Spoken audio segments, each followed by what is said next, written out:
છોકરાઓ એના બાપ વિના ના રહે એટલા માટે છોકરાઓને હું ત્યાં મોકલ્યા. અને યુવરાજે કીધું કે પપ્પા આપણે મસ્ત જીવતા હતા, મમ્મી મસ્ત આપણે બધા ભેગા રહેતા હતા અને છેલ્લે બધું કોમ્પ્રોમાઇઝ થઈ ગયું, બધું સોલ્વ થઈ ગયું, શોર્ટ આઉટ થઈ ગયું. તો પછી એ બધું કોને દોડ્યું?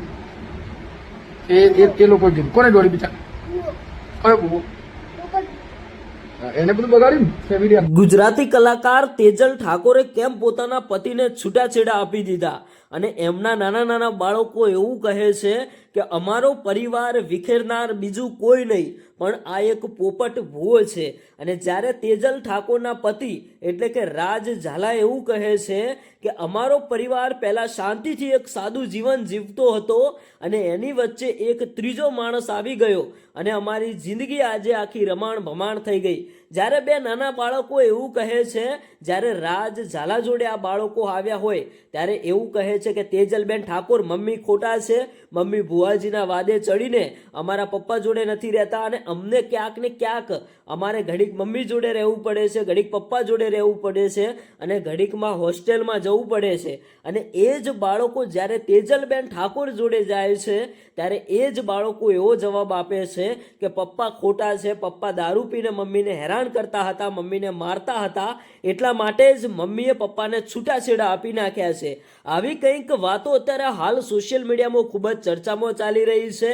આમાંથી ક્યાંક ને ક્યાંક તેજલ ઠાકોર એવું કહે છે કે મારા પતિ એટલે કે રાજ ઝાલા એમના જોડે મારે હવે કોઈ સંબંધ નથી, મેં એમને છૂટાછેડા આપી દીધા છે, તો એ માણસ મને હેરાન કરે છે, મને ક્યાંક ને ક્યાંક ડરાવે છે, ધમકાવે છે. અને જે બાળકો છે ભાઈ છૂટાછેડા આપ્યા છે છતાંય એ બાળકો ક્યાંક ને ક્યાંક તેજલબેન ઠાકોરે એમના પતિ જોડે વેકેશનમાં રહેવા માટે મેલ્યા હતા. ત્યારે ભાઈ રાજ ઝાલા એટલે કે તેજલબેન ઠાકોરના જે પૂર્વ પતિ એવું કહે છે કે અમને છૂટા પાડવામાં મેન કોઈ હાથ હોય તો પોપટ ભુવાજી ઉપર ગંભીર આક્ષેપ નાખવામાં આવ્યા છે.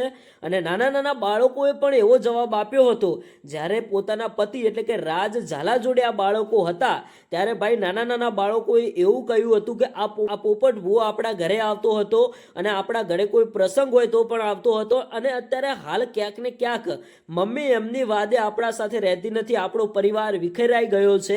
આવા મિત્રો સામે સામે આક્ષેપો નાખવામાં આવ્યા છે. જ્યારે ભાઈ બાળકો પપ્પા જોડે હતા ત્યારે પપ્પાનું ઉપરાણું લેતા હતા અને એ જ બાળકો જ્યારે મમ્મી જોડે ગયા ત્યારે ભાઈ મમ્મીનું ઉપરાણું લેતા હતા. હવે સોશિયલ મીડિયાની અંદર આ કંઈક આવી વાતો ચાલી રહી છે ત્યારે ભાઈ તેજલબેન ઠાકોરનો એક બીજો પણ વિડીયો આવ્યો કે તમે પોપટ ભુવાને ખોટી રીતે બદનામ ન કરશો, મારી માં મોગલધામ જોડે મેં બાધા રાખેલી છે, એના કારણે હવે મારી જિંદગીની અંદર સુખ શાંતિ વળી છે. કારણ કે જે સમયે મેં તમને ક્યાંક ને ક્યાંક છૂટાછેડા આપ્યા હતા ત્યારે હું બહુ ચિંતામાં હતી અને મેં સુસાઇડ કરવાનું વિચાર્યું હતું, પણ જ્યારે મેં માતાજીની માનતા રાખી, બાધા રાખી ત્યારે મારી જિંદગીની અંદર કંઈક બદલાવ આવ્યો છે. અને પોપટ ભુવાજીની જે માતાજી છે એમની હું માનતા રાખું છું તો એમને ખોટી રીતે બદનામ ન કરશો. ત્યારે ભાઈ ક્યાંક ને ક્યાંક તેજલબેન ઠાકોરના જે પતિ રાજ ઝાલા એવું કહે છે કે આ માણસના કારણે જ આજે અમારો પરિવાર વિખરાયો છે, બે માણસ વચ્ચે આજે એક ત્રીજો માણસ આવી ગયો, એના કારણે જ અમારો પરિવાર વિખરાઈ ગયો છે.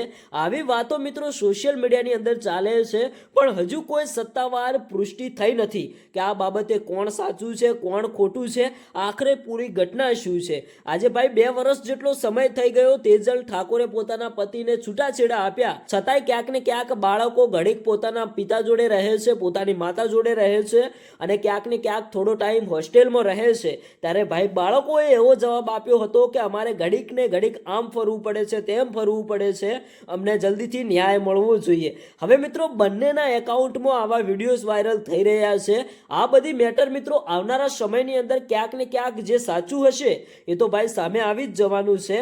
પણ ભાઈ રાજ ઝાલાએ એવું કહ્યું છે કે મારા ક્ષત્રિય સમાજના લોકો અમને ન્યાય અપાવજો, જે માણસ સાચું હોય એને ન્યાય જલ્દીથી મળશે અને આવી કંઈક વાતો ચાલી રહી છે. તો મિત્રો આ બધી ઘટના વિશે તમને કોણ સાચું લાગે છે તમે કોમેન્ટ કરીને જણાવતા જજો. આવનારા સમયની અંદર જે સાચું હશે એ તો ભાઈ સામે આવી જ જશે.